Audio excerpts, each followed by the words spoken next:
देखो भाई, को प्राइम नंबर क्या होते हैं? The pair of numbers which have no common factor other than one. जिन संख्याओं का कोई भी फैक्टर कॉमन नहीं है उन्हें को प्राइम कहते हैं। जैसे 4 5 में कुछ भी कॉमन नहीं है, 15 और 8 में कुछ भी कॉमन नहीं है।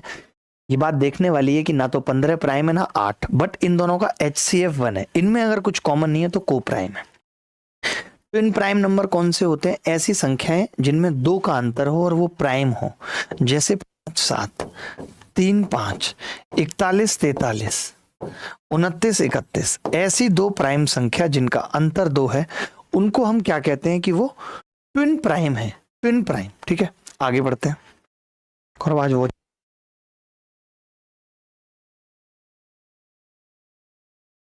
आगे बढ़ते हैं। परफेक्ट स्क्वायर नंबर क्या है? पूर्ण वर्ग संख्या। इसके बारे में क्या क्या समझना जरूरी है? If any perfect square number is divided by 9 then remainder are 0 1 4 7। या तो आप इसे ऐसे याद कर लीजिए या फिर ऐसे समझ लीजिए कि कोई भी परफेक्ट स्क्वायर नंबर है उसका डिजिटल सम 0 1 4 7 होगा। आपसे सवाल पूछा जा सकता है 4 ऑप्शन देके कि कौन सा परफेक्ट स्क्वायर है कौन सा नहीं। दूसरी बात कि परफेक्ट स्क्वायर नंबर का यूनिट डिजिट कभी भी 3 7 8 नहीं हो सकता, 2 भी नहीं हो सकता। किसी भी पूर्ण वर्ग संख्या का अंतिम अंक 2 3 7 8 नहीं हो सकता, 0 1 4 5 6 9 हो सकता है। Last 2 digit of a perfect square number, किसी भी परफेक्ट स्क्वायर नंबर के अंतिम 2 अंक वही होते हैं जो 1 से लेकर के 24 तक की संख्या के स्क्वायर के होते हैं। जो 1 से लेकर के 24 तक की संख्या के स्क्वायर के होते हैं वही अंतिम अंक इसके होते हैं। परफेक्ट नंबर क्या है? पूर्ण संख्या क्या है? If the sum of factor is equal to the number. If एक बच्चे दीपेश मीना ने 1000 रुपए भेजे, कह रहे हैं मॉक में 150 नंबर आ रहे हैं, 80 कैटेगरी से हूँ और जिसके साथ 4 साल था उससे ब्रेकअप हुआ 2 दिन पहले बिकॉज ऑफ आवर फैमिली। झूठ बोल रही है। देखो, जब लड़की को आपकी कीमत होती है ना तो वो सबसे लड़ जाती है, वो माँ बाप की कसमों को भी ला देती है। और जब उसको लगता है ना कि तुम्हारे बिना जिया जा सकता है तो वो फिर फैमिली को भी प्रायोरिटी देगी, वो फिर अपनी फ्रेंडों को भी प्रायोरिटी देगी, फिर वो उस ज्योतिष को भी प्रायोरिटी दे देगी जो ये कहता है कि तुम्हारी लव मैरिज सक्सेसफुल नहीं होगी।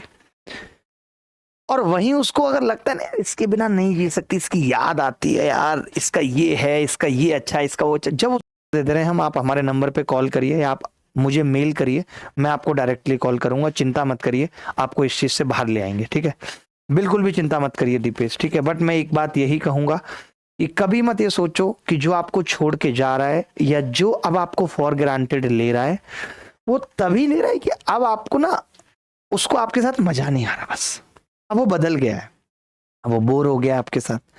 लड़के बेसिकली इस सदमे को सह नहीं पाते। उनको लगता है कि यार ये वो लड़की जो हमारे लिए जान छिड़कती थी, जो ये कहती थी यार तुम्हारे बिना तो जिंदगी जिंदगी नहीं है, तुम नहीं रहे तो मैं जी नहीं पाऊंगी, वो इतना कैसे बदल सकती है? उसने तो रह लेना चाहिए। डोंट बी सो प्रैक्टिकल, क्योंकि प्रैक्टिकलिटी तो ये भी है कि हम 20 साल बाद मर जाएंगे। इतना कोई प्रैक्टिकल होने की जरूरत नहीं है। अगर आपको जिस चीज में सुकून मिल रहा है सोच के खुश रहिए। देखिए, यदि सम ऑफ फैक्टर नंबर के बराबर है उस नंबर को छोड़ के तो वो संख्या परफेक्ट नंबर होती है। पूछा जा सकता है जैसे कि 6 के जब आप फैक्टर करेंगे 1 + 2 + 3 + 6, 6 को शामिल नहीं करना, 6 के बराबर आ रहा है, 6 परफेक्ट स्क्वायर है, परफेक्ट नंबर है। 28 भी परफेक्ट नंबर है। ये 2 एग्जाम्पल लिख लीजिए, 6 और 28 परफेक्ट नंबर। ठीक है, आगे बढ़ते हैं। अब जैसे ऐसे सवाल आए कि which type of number are not coprime, जो संख्याएं को प्राइम नहीं है। देखो, कोई भी 2 प्राइम नंबर ले लोगे तो उसमें तो कुछ कॉमन नहीं होगा, तो वो तो प्राइम हो ही जाएंगे। एनी 2 कंसेक्यूटिव ऑड नंबर, अगर आप कोई भी 2 ऑड नंबर ले लोगे, कोई भी 2 ऑड नंबर, तो उनका HCF तो हमेशा 1 होगा, हमेशा 1 होगा, तो ये भी उत्तर नहीं होगा, ये भी उत्तर नहीं होगा। एनी 2 कंसेक्यूटिव नंबर, अगर आप कोई भी 2 लगातार नंबर ले रहे हो तो उसमें तो कॉमन हो ही नहीं सकता HCF, ये भी उत्तर नहीं होगा। एनी 2 कंसेक्यूटिव इवन नंबर, ये उत्तर होगा, क्योंकि ये को प्राइम होना जरूरी नहीं है। हो सकता है आपने 6 8 ले लिया, इसका HCF 2 होगा ना कि 1, तो ये को प्राइम नहीं है, इसलिए डी सवाल का उत्तर है जो पूछा है।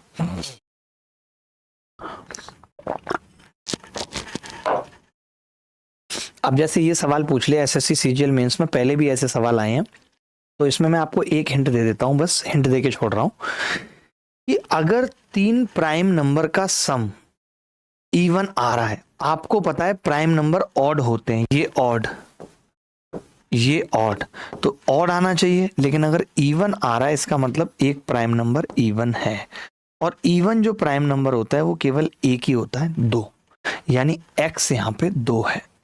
ये बस याद रखना है कि अगर सम इवन दिया हुआ है इट मीन्स कि एक प्राइम नंबर 2 है। ठीक है, चलो ये हमारा मैथ्स का वन शॉट बैच है जिसके अंदर हाइट एंड डिस्टेंस नहीं था, आज हमने वो भी ऐड करा लिया। अगर आप ये कंप्लीट मैथ्स पढ़ना चाहते हैं, आपका कोई दोस्त कोई टॉपिक रिवाइज करना चाहता है, क्योंकि अभी सीजीएल 26 तारीख तक चलेगा, तो अभिनय मैथ्स ऐप पे ये बैच कंप्लीटली फ्री अवेलेबल है बच्चों के लिए। आपको ऐप डाउनलोड करनी है, ऐसे ऐसे जाना है, रिकॉर्डेड क्लासेस पे क्लिक करना है। मैथ्स एक संख्या पे बार है तो a/9 लिखेंगे, 2 संख्याओं पे बार है तो ab/99 लिखेंगे। ठीक है, अगर 3 संख्याओं पे बार है तो abc/999 लिखेंगे। अगर 0 पॉइंट ab पे बार है तो क्या करेंगे, ab में से जिस पे बार नहीं है उसे घटाएंगे, जिस संख्या पे बार है उतने 9 आएंगे, जिस संख्या पे नहीं है उतने 0 आएंगे। ठीक है, अब 0 पॉइंट abc पे बार है तो abc में से ab घटा देंगे, और एक संख्या पे बार है तो 1 9 आ जाएगा, 2 पे नहीं है तो 2 0 आ जाएंगे। ये BC पे बार है तो ABC में से केवल A घटेगा जिस पे बार नहीं है, 2 संख्याओं पे बार है तो 2 99 आ जाएंगे, और जिस पे बार नहीं है 1 0 आ जाएगा। ठीक है,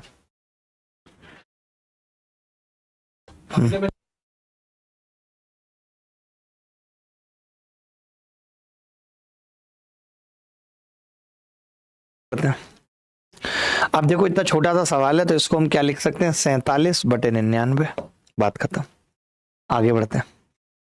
सम ऑफ नेचुरल नंबर्स का formula, sum of square natural numbers का, sum of cube of natural numbers का, ये रट के जाना, इस पे सवाल आने की उम्मीद है, इसकी जरूरत पड़ेगी। डिविजिबिलिटी 2 ये होती है कि अंतिम अंक 2 से कटे। डिविजिबिलिटी 4 की ये होती है कि लास्ट के 2 अंक 4 से कटे। 8 की ये होती है कि लास्ट के 3 अंक 8 से कटे। और डिविजिबिलिटी ऑफ 16 होती है कि लास्ट के 4 डिजिट 16 से कटे। तो 16 तक का डिविजिबिलिटी आपको पता होना चाहिए। 2 मतलब अंतिम अंक, 4 मतलब लास्ट 2 अंक। 3 का डिविजिबिलिटी होता है कि सम ऑफ डिजिट 3 से कटें। 9 का डिविजिबिलिटी होता है कि सम ऑफ डिजिट 9 से कटें। दोनों ही बहुत इंपॉर्टेंट है, रट के जाना है। 5 का डिविजिबिलिटी अंतिम अंक 5 से कटे। 25 का डिविजिबिलिटी अंतिम 2 अंक 25 से कटे। 125 का डिविजिबिलिटी अंतिम 3 अंक 125 से कटे। डिविजिबिलिटी 11 का क्या होता है कि sum of difference of every 2 consecutive, जैसे इसको चेक करना है कि कोई संख्या 11 से कट रही है कि नहीं, तो 4 5 6 7 2 1 है। ठीक है, हम क्या करते हैं, 2 में से 1 घटाएंगे 1, 6 में से 7 घटाएंगे -1, 4 में से 5 घटाएंगे -1। ये कितना आ रहा है जी, -1 आ रहा है। अगर ये 11 से कटता तो संख्या 11 से कटती, नहीं कटा तो संख्या 11 से नहीं कटेगी। 7 का डिविजिबिलिटी क्या होता है कि लास्ट डिजिट को 2 से मल्टीप्लाई करके रिमेनिंग में से घटा देते हैं। जैसे कोई मुझे कहे कि यार 216 7 से कटेगा या नहीं, चेक करना है मान लेते हैं, या 198 लिख लो, तो 8 दूनी 16, 16 इसमें से घटाएंगे कितना बचेगा 3, 3 7 से कटता है, नहीं तो ये संख्या भी 7 से नहीं कटेगी। यानी किसी संख्या को ये चेक करना है कि वो 7 से कट रही है या नहीं कट रही। ठीक है, तो हम क्या करते हैं, अंतिम अंक को 2 से गुणा करके बचे हुए हिस्से में से घटा देते हैं।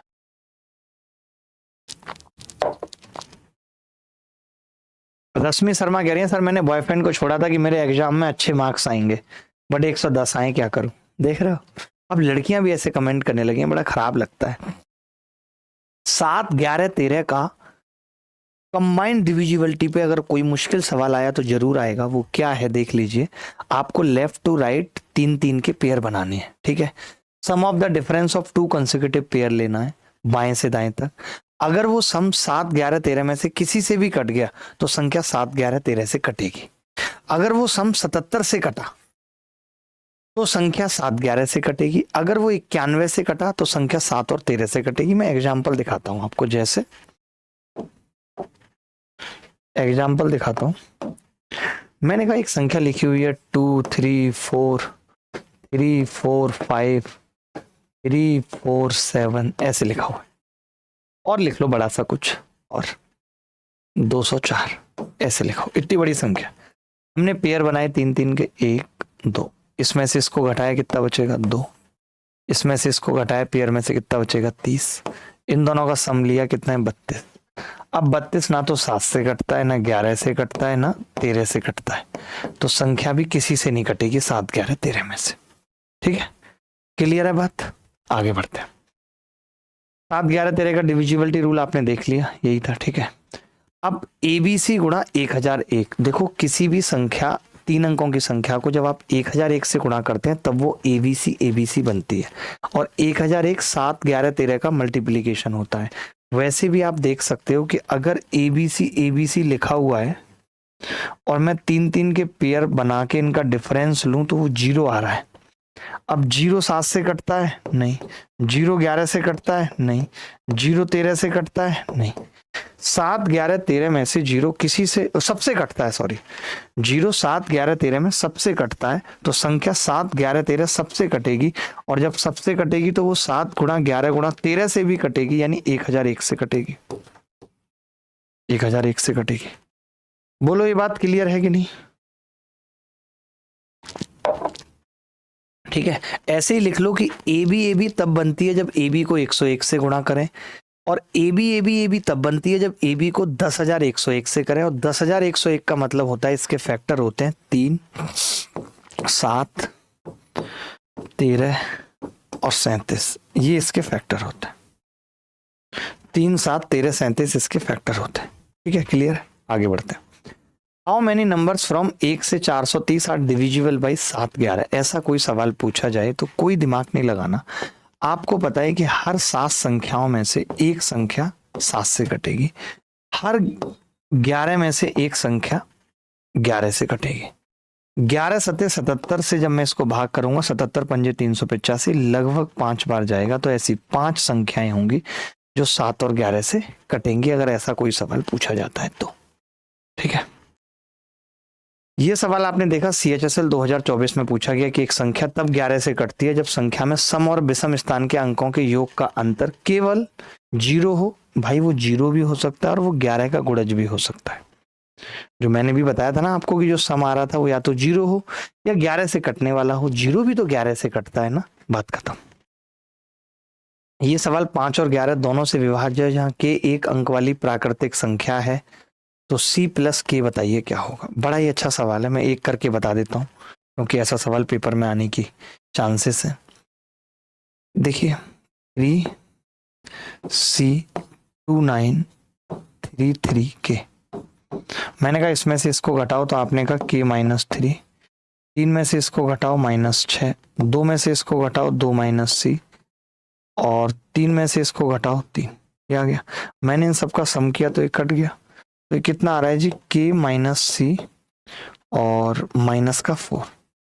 अब एक चीज समझना कि या तो ये 0 आए या 11 आए, लेकिन हमें पता है कि अगर ये संख्या 5 से कट रही है तो K या तो 0 हो सकता है या 5, इसके अलावा कुछ नहीं हो सकता। तो मैंने अगर K को 0 लिया तो मैं C को 4 ले सकता हूँ। 4 ले सकता हूँ या नहीं बोलो? क्योंकि 4 नहीं, 4 पे तो कटेगा ही नहीं। 11 का मतलब 7 ले सकता हूँ। 7 और 4 11, तभी तो संख्या 11 से कटेगी। तो मैंने देखा K का मान 0 लेने पे, K का मान 0 लेने पे C कितना आ रहा है, 7। तो 7 इस सवाल का उत्तर है। आगे सोचने की जरूरत नहीं पड़ी। अगर मैं 5 भी रखता तो ये 1 -C आ जाता, और फिर 1 -C के केस में संख्या C को हम क्या कहते हैं, 1, बट वो 1 ऑप्शन में नहीं है। 1 + 6 भी ऑप्शन में है। दोनों ही पॉसिबल है। इन्होंने कुछ और कहा है इसके बारे में, नेचुरल नंबर है। ओहो, अब आपने देखा हम फंस गए। सोचो हम फंस गए, कैसे फंसे दुर्गा साहब, कि इन्होंने C और K को नेचुरल नंबर दे रखा है, और जब नेचुरल दे रखा है तो K को 0 नहीं लिया जा सकता, क्योंकि 0 नेचुरल नंबर नहीं है। नेचुरल नंबर तो 1 से शुरू होते हैं। तो फिर मुझे K को क्या लेना पड़ेगा, 5। अब जब मैंने 5 लिया तो 5 में से 4 गया 1, यानी C को अगर मैं 1 ले लूं तो ये 0 आ जाएगा। 0 आ जाएगा तो संख्या 11 से कट जाएगी, यानी C 1 है और K 5 है, तो 5 और 1 6 उत्तर आएगा। बहुत अच्छा सवाल था। आप सोचो CHSL में इस तरीके के सवाल पूछे जा रहे हैं। CHSL में ऐसे सवाल पूछे जा रहे हैं। हाँ, मिटा दिया। ये UPSC CDS में आया। मैंने पहले भी बताया कि सवाल कुछ भी नहीं है, ये n+1 फैक्टोरियल है। आपको पता है कि 910 से काटना है तो 13 होना जरूरी है, और 13 आने के लिए n का 12 आना जरूरी है, तो D उत्तर आ जाएगा। ऐसे सवाल में कुछ नहीं है, आप देख लेंगे बस। ये मैंने मेंस के बैच के बारे में आपको बता ही दिया कि हमारा बैच आ रहा है 27 सितंबर से। ये टेलीग्राम व्हाट्सएप चैनल के बारे में बता दिया। यूनिट डिजिट देख लीजिए, यूनिट डिजिट क्या होती है। देखिए यूनिट डिजिट निकालने के लिए मतलब सिर्फ यूनिट डिजिट से होता है, यही बात लिखी हुई है। तो अगर किसी संख्या के अंत में 0, 1, 5, 6 आ रहा है और उसकी कितनी भी घात हो, इकाई का अंक 0, 1, 5, 6 ही आ जाएगा। इसको कहा जाता है कि इसकी साइक्लिसिटी 1 है। 11 की आप कितनी पावर कर लो, 1 ही आएगा लास्ट में। 5 की आप कितनी भी पावर कर लो 5 ही आना है। 6 की कितनी भी कर लो 6 ही आना है लास्ट में। 0, 1, 5, 6 में हमेशा 0, 1, 5, 6 ही आता है, पावर कुछ भी हो। 4 के केस में क्या होता है और 9 के केस में साइक्लिसिटी 2 होती है। अगर 4 की घात विषम है, ऑड है, तो 4 आएगा, और अगर इवन है तो 6 आएगा। तो मान लो 4 की पावर अगर हमें किसी ने 297 भी दे दी तो हमारे लिए ये सिर्फ और सिर्फ 1 के बराबर है। हम कहेंगे ऑड है, ऑड मतलब 1 है, 1 मतलब यूनिट डिजिट क्या होगा 4। ठीक है। 9 की बात करें तो 9 के केस में अगर पावर ऑड है तो 9 आएगा, इवन है तो 1 आएगा। ऐसी साइक्लिसिटी 4 होती है 2, 3, 7, 8, यानी जिन संख्याओं के लास्ट में 2, 3, 7, 8 आता है, 2, 3, 7, 8 किसी के लास्ट में है 2, 3, 7, 8 और इसकी पावर n है, तो इसका यूनिट डिजिट होगा भाई, यूनिट डिजिट होगा 2, 3, 7, 8 की पावर r। और r क्या है, ये वो रिमाइंडर है जो n को 4 से भाग करने पर आ रहा है। दुर्गा जी लगाओ 1-2 ऐसे गाने यार पुराने अताउल्ला खान के, कि मेरा दर्द तुम ना समझ सके, मुझे सख्त इसका मलाल है, जरा फिर समझ के जवाब दो, मेरी जिंदगी का सवाल है। एक और कोई गाना मैं आज सुन रहा था, देख रहा था, क्या था, बदतमीज गाना बताता हूँ आपको, थोड़ा बदतमीज था। गाना था कि कोई दर्द ना जाने मेरा। ये सही बात है, कोई दर्द ना जाने मेरा, यार कोई किसी का दर्द नहीं जानता है। अब जैसे देखो 67 की घात 32 का इकाई का अंक पूछा है, इसका मतलब 7 की घात 32 का निकालना है। अब 32 एक ऐसी संख्या है जो 4 से पूरा कट रही है, तो हम 7 की घात 4 ही बचा देंगे। कितना आ जाएगा, 1 इसका इकाई का अंक आ जाएगा। ऐसा सवाल मेंस में भी पूछा गया था कि जैसे 3 है और 3 की पावर 24 है, तो हम 4 से कट रहा है तो 4 बचा देंगे, लेकिन 7 की पावर 38 को 4 से करेंगे तो 2 बचेगा। ऐसी 6 की कितनी भी पावर करते हैं बेटा, कितना आता है 6। 6 की कितनी भी पावर कर लो, 3 3 9 81, 1 -9 + 6, ये आ गया जी -2 आ गई यूनिट डिजिट। आपने सुना है किसी संख्या का यूनिट डिजिट माइनस में हो, नहीं। तो हम क्या करते हैं, जब यूनिट डिजिट माइनस में आ जाए तो 10 जोड़ देते हैं, उत्तर क्या आएगा 8। ये उत्तर हासिल आता है ना, एक हासिल, ये उत्तर है।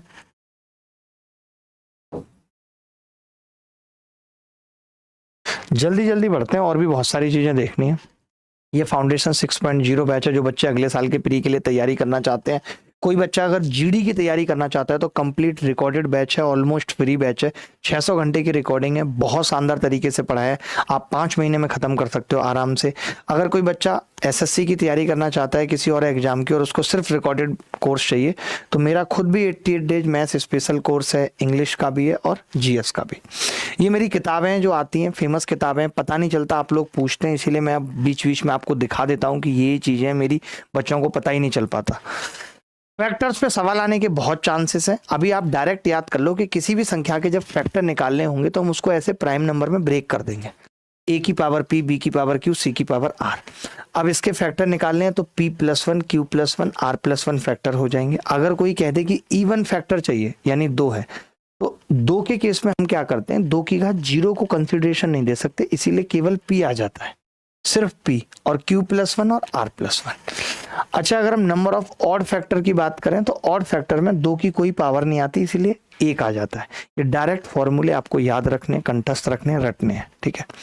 आपने देखा सम ऑफ फैक्टर की बात करें, a की घात p, b की घात q, c की घात r लिखा हुआ है, कुछ नहीं करना, a की घात 0 से शुरू करेंगे, a की घात p तक जाएंगे, b की घात 0 से शुरू करेंगे, b की घात q तक, c की घात 0 से शुरू करेंगे, c की घात r तक।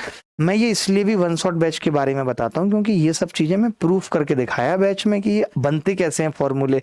यहाँ पे भी वक्त नहीं है इसलिए प्रूफ करके नहीं दिखा पा रहा, वरना मैं प्रूफ करके दिखाता हूँ कि फॉर्मूले ये बने कैसे, ठीक है। अच्छा, अगर इवन फैक्टर का सम पूछ रहा है तो 2 की घात 1 से शुरू करेंगे, 0 से नहीं। और अगर सम ऑफ ऑड फैक्टर पूछ रहा है तो केवल 2 की घात 0 लेंगे, बाकी कोई और लेंगे ही नहीं, ठीक है। अगर एवरेज पूछा जा रहा है फैक्टर का तो सम में नंबर ऑफ फैक्टर से भाग कर देंगे। ये सवाल पूछा जा सकता है प्रोडक्ट ऑफ फैक्टर, ये क्या होता है, x की पावर n/2, जहां n उस संख्या के नंबर ऑफ फैक्टर है। सबसे इंपॉर्टेंट ये जो बार बार जिस पे सवाल आता है, नंबर ऑफ प्राइम फैक्टर। कुछ नहीं करना, संख्या ऐसे दे रखी होगी उसको प्राइम नंबर में चेंज करेंगे, बस पावर को ऐड कर देंगे, कुछ नहीं करना, कुछ भी नहीं करना, सिर्फ क्या करेंगे, पावर को ऐड कर देंगे। कॉमन फैक्टर पे सवाल आने के बहुत चांस हैं कि अगर x की पावर n प्लस a की पावर n है तो उसका common factor x plus a होगा, n अगर ऑड है। और अगर n ऑड है तो x की पावर n माइनस a की पावर n है तो भी उसका फैक्टर x माइनस a होगा। लेकिन अगर माइनस वाले में n इवन है तो 2 फैक्टर हो जाएंगे, जैसे x square minus a square के होते हैं x प्लस a और x माइनस a। इस तरीके से इसको याद रख सकते हैं। चलिए भाई, जैसे अभी 64 के सभी गुणनखंडों का योग पूछा है तो मैं एक सवाल करके बता देता हूँ। ये 2 की घात कितना होगा, 7। तो हम कैसे लिखेंगे, 2 की घात 0 से चालू करेंगे, 2 की घात 1 और 2 की घात 7 तक जाएगा। अब आप बताओ क्या आएगा, 1 प्लस 2, फिर 2 की घात 4, 8, 16, 32, 64। अब 64 और 16 क्या होगा, 80, 8 और 32 क्या होगा, 40, 4 और 2 6 और 1 7, 127 उत्तर आ जाएगा। कितना आ जाएगा, 127। आगे बढ़ते हैं। n के सभी गुणनखंडों का योग पूछ रहा है, टीयर 2 में पूछा गया था तो बहुत आसानी से निकाल लेंगे। 2 की घात 0 से चालू करेंगे 4 तक, 3 की घात 0 से 3 की घात 3 तक, 5 की घात 0 से 5 की घात 2 तक। अब जैसे ये इसका एक गुणनखंड पूछ रहा है, हम इसे कैसे लिख सकते हैं, हम इसे ऐसा नहीं लिख सकते 8 की घात 2 की घात के प्लस 5 की घात 2 की घात के, लिख सकते हैं कि नहीं। यानी 64 की घात के और 25 की घात के, और के अगर ऑड है तो इसका एक कॉमन फैक्टर इन दोनों का सम 89 नहीं होगा। तो आप कहेंगे हाँ जी बिल्कुल होगा। फैक्टोरियल क्या होते हैं, 1 फैक्टोरियल 1 के बराबर होता है, 2 फैक्टोरियल का मतलब है 1 से 2 तक गुणा करना, 5 फैक्टोरियल का मतलब है 1 से 5 तक गुणा करना। आपसे पूछा जा सकता है 0 फैक्टोरियल क्या होगा, उसका मान 1 होता है। अच्छा, इस पे सवाल कैसे पूछा जा सकता है, या तो ये फॉर्मूला पूछा जा सकता है कि n फैक्टोरियल में किसी प्राइम नंबर p की मैक्सिमम पावर बताओ, n/p, n/p स्क्वायर, n/p की क्यूब। बट मैं आपको इसका मेथड बता देता हूँ एक सवाल के थ्रू। जैसे ये सवाल पूछा है 1 से 15 तक गुणा किए 15 फैक्टोरियल, और ये कह रहा है 3 की घात m इंटू n है, और ये कह रहा है m का मैक्सिमम मान बताओ। यानी मैं ये कह सकता हूं कि ये 15 फैक्टोरियल में 3 की मैक्सिमम पावर पूछ रहा है। तो मैंने 15 को भाग किया 3 से, 3 पंजे 15, फिर 3 से किया, 3 एकम 3, 5 और 1 कितना आ गया, 6। यानी 3 की मैक्सिमम पावर कितनी होगी, 6। तो ये मैक्सिमम पावर पे सवाल पूछा जा सकता है आपसे। ये 0 पे सवाल पूछा जा सकता है, तो 0 पे हम कैसे निकालते हैं ये भी जान लीजिए। 15, 2, 4, 5, बस इतना दिया हुआ है, ठीक है। तो इसको हम क्या करते हैं, 0 का मतलब होता है आपसे 5 की मैक्सिमम पावर पूछ रहा है, क्योंकि 0 10 से बनता है और 10 5 से बनता है। तो हम इसको 5 से भाग करते हैं, 5 दिया 15, ना जाने की 0, 5 चौक 20, 5 निम 45, यही हुआ। 5 से फिर भाग करेंगे तो 5 छिंग 30, ना जाने की 0, और कटेगा पूरा नहीं, क्यों कटे, कोई बात नहीं, 5 छिंग 30, ना जाने की 5 निम 45, रिमाइंडर बचने दो। फिर 5 से भाग करेंगे तो 5 एकम 5, 5 दूनी 10, 5 एकम 5, फिर 5 से भाग करेंगे 24, फिर 5 से भाग करेंगे 4। इन सबको जोड़ना है मुझे, तो मैं ये देख रहा हूं दुर्गा साहब कि ये 3600 और एक 3700, 3700 से भी कितना ज्यादा है, आप देखो 3807 हो जाएगा, क्योंकि 3750 से भी ज्यादा है, और 3750 से एक ही ऑप्शन है ए। ऐसा सवाल पूछा जा सकता है। ये गुणनफल में कितने जीरो हैं ये पूछा जा रहा है, तो इसमें आप कुछ नहीं करेंगे, केवल 5 की पावर देख लेंगे कितनी होंगी, 5 की पावर देखेंगे कितनी होंगी। सवाल छोड़ रहा हूं, इंपॉर्टेंट है, एज इट इज रिपीट हो सकता है सीडीएस में, इसलिए 262 इसका उत्तर आ जाएगा। सेम सवाल यूपीएससी सीसेट 2024 में आया, यहाँ भी 5 की पावर पूछ रहा है, निकाल लेंगे। रिमाइंडर थ्योरम पे सवाल आना तय है। रिमाइंडर थ्योरम क्या होती है कि जो डिविडेंड होता है जिसमें हम भाग लगा रहे हैं, डिविडेंड, भाग किससे लगाते हैं, जिससे भाग लगाते हैं उसे कहते हैं डिवाइजर, और ये होता है कोसेंट, और जो बचता है उसे कहते हैं रिमाइंडर, जो बचता है उसे कहते हैं रिमाइंडर। ठीक है, तो हम कहते हैं डिविडेंड बराबर डिवाइजर गुणा कोसेंट प्लस रिमाइंडर। अब आपको सवाल ऐसे दे देगा, डिविडेंड पूछेगा, ये दे देगा, ये दे देगा, इनमें कोई रिश्ता दे देगा और ये डायरेक्ट पूछ लेगा, आना ही है इस पे सवाल। अच्छा, प्रॉपर्टी रिमाइंडर की क्या है कि अगर आप एक संख्या x को d से भाग कर रहे हो और r बच रहा है, तो अगर आप 2x को d से करोगे तो 2r बचेगा। अगर 2r d से बड़ा है तो एक बार भाग और लगा दो। आप जो संख्या के साथ करते हैं, आपने संख्या को 3 गुना करा, रिमाइंडर 3 गुना, आपने संख्या का स्क्वायर किया, रिमाइंडर का स्क्वायर, आपने संख्या का क्यूब किया, रिमाइंडर का क्यूब, आपने संख्या को डबल करके एक जोड़ा, रिमाइंडर को डबल करके एक जुड़ गया। यानी जो हम संख्या के साथ करते हैं वही रिमाइंडर के साथ हो जाता है। आप देखो सेम सवाल CHSL 2024 में आया है कि भैया अगर n को 5 से भाग किया तो 3 आया, अब 6n को करना है 5 से, तो 6n को करने का मतलब रिमाइंडर भी 6 गुना हो जाएगा, 6 × 18। अब आप बताओ 18 तो नहीं बच सकता 5 से भाग करने पर, तो 18 को अगर 5 से भाग करेंगे तो क्या आ जाएगा, 3। ये उत्तर है। 18 को अगर 5 से भाग करेंगे तो क्या आ जाएगा, 3। क्लियर है भाई? कोई डाउट है तो बताओ, कोई डाउट है तो बताओ। अब एक और इंपॉर्टेंट है कि अगर मैंने m को x से भाग किया और r1 बचा, एक संख्या n है जिसको x से भाग किया और r2 बचा, अगर मैं दोनों संख्याओं को जोड़ दूं तो रिमाइंडर भी ऐड हो जाता है, ये बात याद रखनी है। दोनों संख्याओं को घटा देता तो रिमाइंडर घट जाता। अच्छा, अगर मैंने m को भाग किया और r1 आया, ये बहुत इंपॉर्टेंट है देखना, n को भाग किया तो r2, जब m और n को किया तो r3 बचा। इसका मतलब पता है क्या है, हमारे हिसाब से तो r1 प्लस r2 आना चाहिए था, बट वो इसलिए नहीं आया क्योंकि x से एक बार भाग लग गया, एक बार भाग लगा होगा तो x घट गया होगा, तो तब जाके वो r3 बचा है। तो मैं यहां से x का मान डायरेक्ट बता सकता हूं, r1 plus r2 minus r3। इस पे भी खूब डायरेक्ट सवाल पहले भी आते थे, अभी भी पेपर में आया, दिखाता हूं आपको, आप देख लो। ये सवाल CHSL 2024 में आया है। क्या आया है कि यदि दो संख्याओं में से प्रत्येक को एक ही भाजक से विभाजित किया जाता है तो शेषफल 6 और 7 बचता है। उन दो संख्याओं के योग को उसी भाजक से भाग करते हैं तो शेषफल 5 बचता है। तो भाजक बताओ, भाजक क्या होगा, पहले दोनों रिमाइंडर 6 और 7 और उसमें से लास्ट रिमाइंडर घटा दो तो कितना आ जाएगा, 8। यही उत्तर है, x 8 आ गया, x 8 आ गया, यही उत्तर है। बोलो भाई, अगर कोई डाउट है तो बताओ, कोई भी डाउट है तो बोलो। सरफराज से कह रहे हैं कि मैं अच्छा आदमी नहीं हूं, क्या बात कर रहे हैं सरफराज? अब देखिए, एक संख्या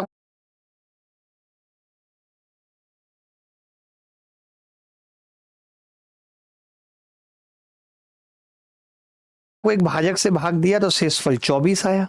जब आपने उस संख्या को उसी भाजक से भाग दिया तो 13 आया। मैं आपसे जानना चाहता हूं, x को d से भाग कर रहे थे, 24 आ रहा था, आप अगर 2x को d से करेंगे तो 48 आना चाहिए, लेकिन आया 13, यानी एक बार भाग लग गया। तो वो संख्या कौन सी रही होगी जिससे भाग लगा होगा, 35।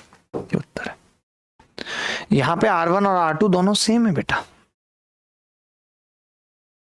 ये सवाल CHSL में पूछा गया है। मैं आपको बताना चाहता हूं कि सक्सेसिव रिमाइंडर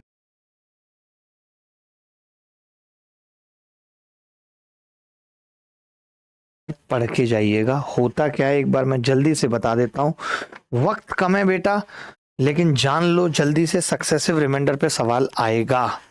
क्या है सक्सेसिव रिमाइंडर? जब किसी संख्या को हम 2, 3, 5, 7 से भाग करते हैं तो शेषफल बचता है 1405। 1405 ये बचता है, शेषफल बचता है। ठीक है, खत्म हो गया। तो जो लास्ट में जब हम मानते हैं ना, अब हमें संख्या चाहिए तो हम यहाँ 0 मान लेते हैं कि लास्ट में भाग पूरा चला गया था। तो यहाँ पे क्या रहा होगा कि 5 बचा और 0 बार भाग गया, तो 7 गुणा 0 प्लस 5, यहाँ पे 5 रही होगी संख्या। 5 को भाग करेंगे 7 से तो एक बार भी नहीं जाएगा 0 और 5 रिमाइंडर। ऐसी 55 25 और 0 यहाँ 25 रही होगी। 25 दिया 75 और 4 79 रही होगी। यहाँ 79 दूनी 158 और एक 159, यानी मैंने वो संख्या फाइंड कर ली 159। कई बच्चे यहाँ पे एक मानते हैं, उससे कैलकुलेशन बड़ी हो जाती है, कोई फायदा नहीं है, उत्तर सेम आएगा, इसलिए 0 मानो, कैलकुलेशन आसान रहे। मुझे संख्या पता चल गई 159।